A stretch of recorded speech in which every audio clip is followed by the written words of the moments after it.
Hello everyone, welcome to my channel in study for you. और आज हम पढ़ने वाले हैं 11th क्लास का चैप्टर 2 जिसका नाम है structure of atom.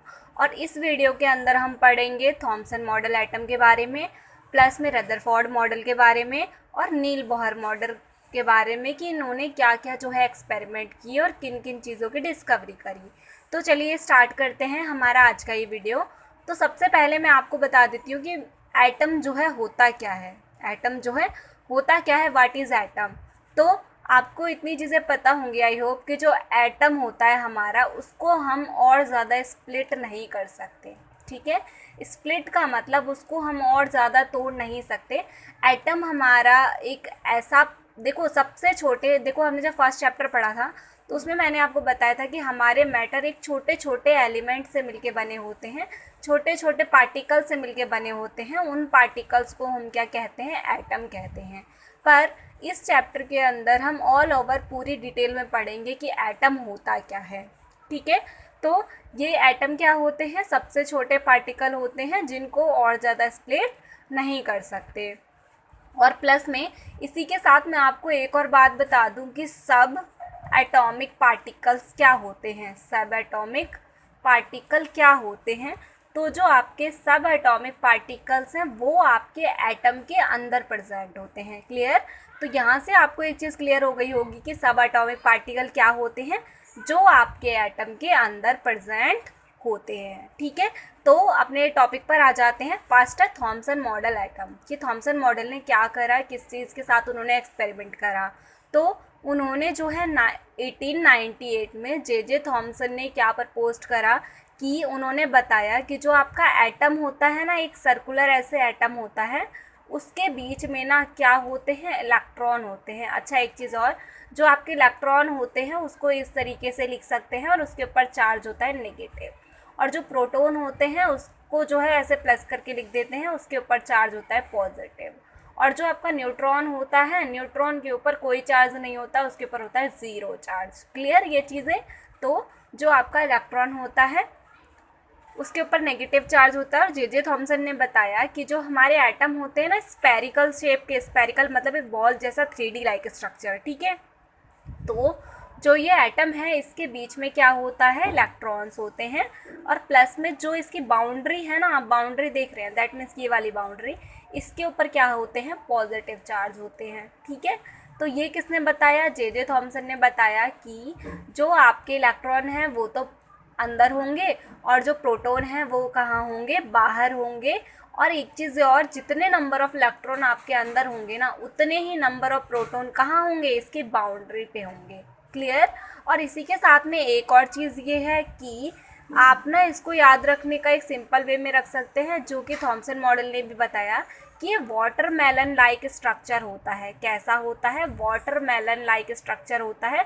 That means जैसे वाटरमेलन होता है ना आपका, उसके अंदर एक ब्लैक कलर के बीज होते हैं, तो जो वो सीड्स होते हैं ना उनको मान लो आप इलेक्ट्रॉन, और जो बाहर की ग्रीन कलर की बाउंड्री होती है इतनी मोटी सी, उसको हम कह देते हैं क्या, प्रोटॉन्स। ठीक है, प्रोटॉन के ऊपर पॉजिटिव चार्ज, इलेक्ट्रॉन के ऊपर नेगेटिव चार्ज। इतनी चीज़ें आई होप आपको क्लियर हो गई होंगी कि थॉमसन मॉडल ने क्या करा था। ठीक है, पर थॉमसन मॉडल ने जो ये चीज़ें बताई ना, तो ये चीज़ें रदरफोर्ड ने गलत बता दी कि ऐसा कुछ भी नहीं है। ठीक है, उसके बाद इनके क्या क्या फेलियर्स थे, इन्होंने अपने जो इन्होंने एक्सपेरिमेंट करा था इसमें वो क्या क्या चीज़ें एक्सप्लेन नहीं कर पाए, क्या क्या इनकी खामियां थी। तो इनकी खामियां ये थी कि ये अपने उसमें नहीं एक्सप्लेन कर पाए कि उस स्ट्रक्चर में ऐसा क्या था जिसकी वजह से electron, sorry, positive charge boundary पे आ रहे थे और इलेक्ट्रॉन अंदर। कुछ तो ऐसा रीज़न हुआ होगा ना जिसकी वजह से ऐसा हुआ, तो वो इस चीज़ को एक्सप्लेन बिल्कुल भी नहीं कर पाए। ठीक है, देन ये भी नहीं एक्सप्लेन कर पाए कि वो स्कैटरिंग किस तरीके से करते हैं, जो कि किसने बताया, रदरफोर्ड ने बताया। ठीक है, देन अब हम आ जाते हैं कहाँ पर, रदरफोर्ड के एक्सपेरिमेंट पर। तो जो रदरफोर्ड हैं उन्होंने अपने एक्सपेरिमेंट में थॉमसन मॉडल को झूठा साबित कर दिया। कैसे, उन्होंने अपना एक एक्सपेरिमेंट करा जिन्होंने उसमें काफ़ी सारी चीज़ों के बारे में बताया। तो धीरे धीरे जो है डिस्कस कर लेते हैं। सबसे पहली चीज़ कि इन्होंने एक गोल्ड फॉइल ली जिसके ऊपर अल्फा पार्टिकल को स्कैटर्ड कराया। स्कैटर्ड का मतलब होता है टकराना, ठीक है। तो इन्होंने क्या करा है, गोल्ड की फॉइल ली। ये जो गोल्ड की फॉइल है, ये येलो कलर की आपको दिख रही होगी, तो ये गोल्ड फॉइल है। इसके ऊपर अल्फा पार्टिकल्स इन्होंने स्कैटर्ड करवाए। बीच में एक लेड की प्लेट थी, लेड का सिंबल होता है Pb। तो इन्होंने जो है इसको स्कैटर्ड करवाया, तो इनको क्या रिजल्ट मिला, बहुत सारे पार्टिकल्स इससे टकरा के इधर उधर चले गए, कुछ पास हो गए। दैट मीन्स मोस्टली पास हो गए, और कुछ जो थे वो बैक चले गए या फिर साइड में छोटे छोटे एंगल से डिफ्लेक्ट हो गए। अब अगर आपसे कोई पूछ ले कि जो गोल्ड थिन फॉइल थी, जो बहुत ही ज़्यादा पतली थी, बहुत ज़्यादा, ठीक है, तो उसकी थिकनेस कितनी थी, उसकी थिकनेस याद रखो कितनी थी, 2.1 इंटू 10⁻⁷ मीटर, ठीक है। तो ये इसकी थिकनेस थी। देन उसके बाद क्या है कि जो थॉमसन मॉडल का एक प्रॉपरली एक स्ट्रक्चर मैं आपको दिखाऊं। अच्छा, उससे पहले मैं आपको एक चीज़ बता देती हूँ, जो ये सोर्स ऑफ अल्फा पार्टिकल्स होते हैं ना, अल्फा पार्टिकल एक्चुअल में होते क्या हैं। अल्फा पार्टिकल एक्चुअल में डबल चार्ज ऑफ हीलियम होते हैं। दैट मीन्स हीलियम के ऊपर +2 चार्ज होते हैं। इसी को ही हम क्या कह देते हैं, अल्फा पार्टिकल कह देते हैं, जिनको इन्होंने गोल्ड फॉइल के ऊपर क्या करवाया, स्कैटर्ड करवाया, ठीक है। देन इसको हम ठीक से समझ लेते हैं इस स्ट्रक्चर को। ये आप देख पा रहे हैं, ये जो रेज हैं, ये कौन सी रेज हैं, ये अल्फा रेज हैं, ठीक है।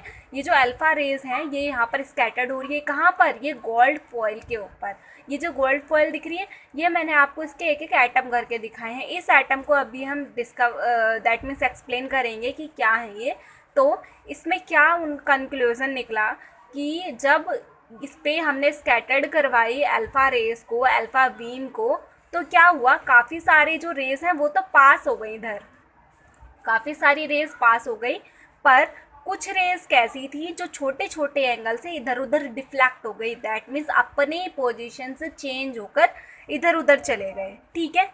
तो क्या था, 8,000 करीब 8,000 में से एक रे ऐसी थी जो 90 डिग्री के एंगल से डिफ्लेक्ट हो गई, है ना। जो 8,000 में से एक रे अप्रॉक्स ऐसी थी जो 90 डिग्री से डिफ्लेक्ट हुई। और जो 12,000 में से कुछ रेस, जैसे 12,000 में से एक रे ऐसी थी जो कि क्या हुआ, वापस बैक चली गई 180 डिग्री के एंगल से। तो यहाँ पर 3 कंसेप्ट निकल के आए, कुछ रेस तो पास हो गई पूरे पूरे, और कुछ रेस दैट मीन्स 8,000 में से एक रे ऐसी थी जो कि 90 डिग्री के एंगल से डिफ्लेक्ट हुई, और 12,000 में से एक रे ऐसी थी जो उस जिस पाथ पे वो आ रही है ना, उसी पाथ पे वो वापस चली गई है, ठीक है। तो ये था हमारा किसका एक्सपेरिमेंट, रदरफोर्ड का एक्सपेरिमेंट। इसको scattering of alpha particle experiment भी कहते हैं, ठीक है। देन उसके बाद आपको यहाँ पर क्या है, ये इसकी एक्सपेरिमेंट की थ्योरी है, जो मैंने आपको इस तरीके से लिख के दी है। आप चाहे तो इसको नोट डाउन कर सकते हैं। देन जो हमारे रदरफोर्ड थे, रदरफोर्ड ने इन्होंने कुछ कंक्लूज़न निकाला अपने एक्सपेरिमेंट के थ्रू। इन्होंने क्या कंक्लूज़न निकाला कि जो मोस्ट एटम थे ना, एटम जो थे अंदर से कैसे होते हैं, खाली होते हैं। अब देखो, थॉमसन ने बताया था कि जो एटम होते हैं उसके अंदर नेगेटिव चार्ज होते हैं, और जो साइड में है क्या होते हैं, पॉजिटिव चार्ज होते हैं, है ना। पर रदरफोर्ड ने ये थ्योरी बिल्कुल गलत बता दी। इन्होंने कहा कि जो आपके एटम होते हैं ना, बीच में से कैसे होते हैं, खाली होते हैं। दैट मीन्स एम्प्टी होते हैं, खाली स्पेस होता है इनके बीच में। और उन्होंने बताया कि जो पॉजिटिव चार्ज होते हैं ना, वो कहाँ होते हैं, न्यूक्लियस में होते हैं। न्यूक्लियस मतलब जो बिल्कुल एटम का जो बीच वाला पार्ट होता है ना, वहाँ पर क्या होते हैं, न्यूक्लियस, इसको कहते हैं हम न्यूक्लियस। और इस न्यूक्लियस के अंदर क्या होता है, पॉजिटिव चार्ज होते हैं। क्या होते हैं, पॉजिटिव चार्ज होते हैं। दैट मीन्स जो आपके थॉमसन मॉडल थे, उन्होंने सिर्फ किसके बारे में बताया, इलेक्ट्रॉन के बारे में बताया। तो थॉमसन मॉडल ने इलेक्ट्रॉन की डिस्कवरी करी थी, रदरफोर्ड ने प्रोटॉन की डिस्कवरी करी थी। इन्होंने ऐसे बताया कि न्यूक्लियस में सारे प्रोटॉन्स होते हैं। देन जो अब प्रोटॉन यहाँ होते हैं तो इलेक्ट्रॉन कहाँ होते हैं, उन्होंने बताया कि जो आपके चारों, इसके न्यूक्लियस के चारों तरफ एक क्या होता है, एक ऑर्बिट होता है, जिस ऑर्बिट के अंदर क्या करते हैं, इलेक्ट्रॉन रिवॉल्व करते हैं। रिवॉल्व का मतलब है इलेक्ट्रॉन घूमते हैं। ये चीज़ें क्लियर हैं। तो रदरफोर्ड ने अपने एक्सपेरिमेंट में ये चीज़ें क्लियर करी। तो इसके बाद इन्होंने एक चीज़ ये बताई, इन्हीं के अकॉर्डिंग ये चीज़ आई कि जो मास ऑफ इलेक्ट्रॉन है ना वो बहुत ही ज़्यादा कम होता है comparison to proton. Mass of electron जो है बहुत ज़्यादा बहुत बहुत बहुत ज़्यादा कम होता है comparison to mass of proton के। इसी वजह से जो आपके इलेक्ट्रॉन्स होते हैं ना, इलेक्ट्रॉन्स जब इनके पास एनर्जी जो है कम होती है, ठीक है, और इनके पास जो एनर्जी होती है वो अप्रॉक्स ना के बराबर होती है, मास भी अप्रॉक्स ना के बराबर ही होता है। अच्छा दैट मीन्स रुको जरा 2 मिनट, इसमें एनर्जी तो हाई होती है पर क्या होता है, मास इसमें ना के बराबर होता है।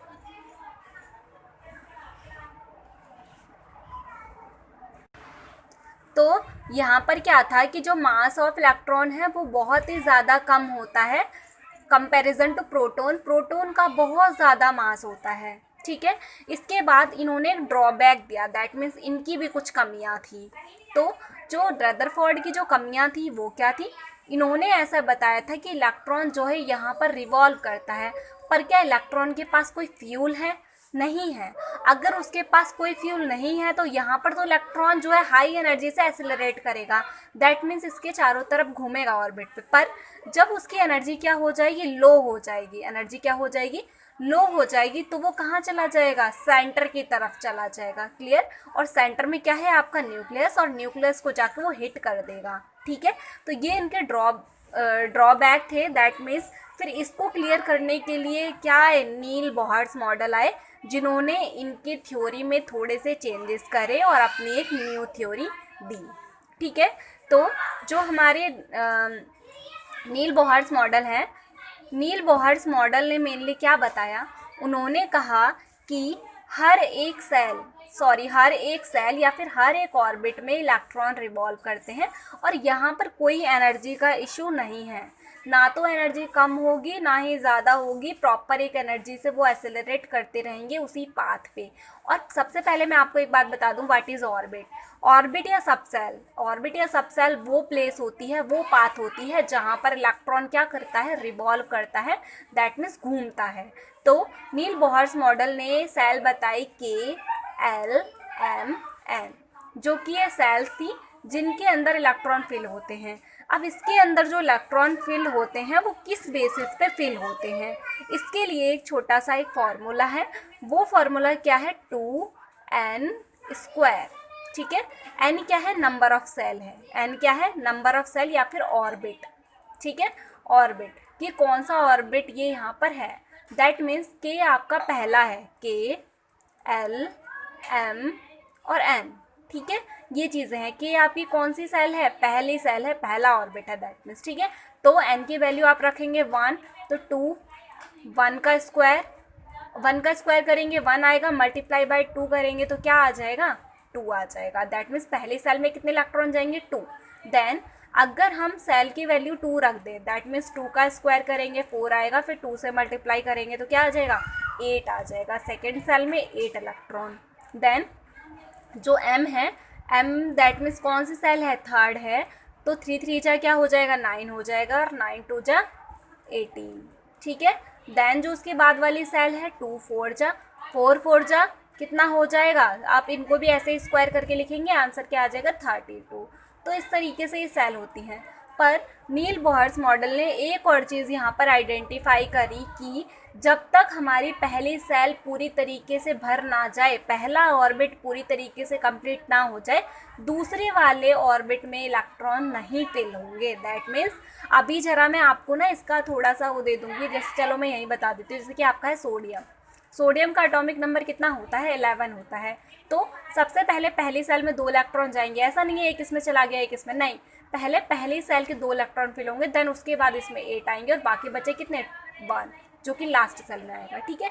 तो जब तक सेल कंप्लीट नहीं होगी अदर सेल में नहीं जाएगा, और ऐसा नहीं है कि हाँ 1 बच गया तो हम इसी में डाल दें, नहीं, ये भी गलत हो जाएगा, ठीक है। आपको बस नील बोहर्स मॉडल के लिए छोटा सा फॉर्मूला याद रखना है, 2n², जिसके थ्रू आप पता लगा सकते हैं कौन सी सेल में कितने इलेक्ट्रॉन फिल होने हैं। इसी के साथ मैं आपको एक बात और बता दूं, चैडविक हमारे साइंटिस्ट हैं जिन्होंने किसकी डिस्कवरी करी थी, न्यूट्रॉन की डिस्कवरी करी थी। तो व्हाट इज़ न्यूट्रॉन, न्यूट्रॉन क्या होते हैं, न्यूट्रॉन के ऊपर कोई चार्ज नहीं होता, न्यूट्रॉन के ऊपर चार्ज कैसा होता है, ज़ीरो। पर इनके पास जो मास होता है ना वो किसके, प्रोटॉन के मास के बराबर ही होता है, ठीक है। जो प्रोटॉन का मास है उतना ही न्यूट्रॉन का मास होता है। दैट मीन्स जो इन्होंने अपनी थ्योरी दी थी ना बाकी लोगों ने कि बीच में प्लस थे पॉजिटिव, तो जो इन्होंने प्लस बताए ना अब यहीं पर ही क्या आ जाएंगे, न्यूट्रॉन भी आ जाएंगे। और न्यूट्रॉन के ऊपर कोई चार्ज नहीं होता पर इसके ऊपर मास होता है, ठीक है। और जो मास ऑफ एटम है वो किस पे डिपेंड करता है, अब मास ऑफ न्यूट्रॉन और मास ऑफ प्रोटॉन को ऐड कर देंगे तो क्या आ जाएगा, मास ऑफ एटम आ जाएगा, ठीक है। तो यहाँ पर मैं आपको एक चीज़ क्लियर कर दूँ, जो आपके थॉमसन मॉडल हैं उन्होंने किसकी डिस्कवरी करी थी, इलेक्ट्रॉन की। और जो आपके रदरफोर्ड हैं, रदरफोर्ड ने किसकी डिस्कवरी करी थी, रदरफोर्ड ने करी थी प्रोटॉन की। और जो आपके चैडविक हैं उन्होंने किसके डिस्कवरी करी थी, प्रोटॉन के न्यूट्रॉन की डिस्कवरी करी थी, न्यूट्रॉन के ऊपर ज़ीरो चार्ज, ठीक है। अच्छा, इसके बाद अगर आपको इन चीज़ों में प्रॉब्लम है कि आप कैसे याद रखोगे, तो इसके लिए ना मैं आपके लिए एक शॉर्ट ट्रिक देती हूँ ज़रा, ठीक है। वो शॉर्ट ट्रिक क्या है, ध्यान से सुनिए और इन सारी चीज़ों को कोशिश करिए आप लोग अपनी कॉपी में भी नोट डाउन कर पाए, ठीक है।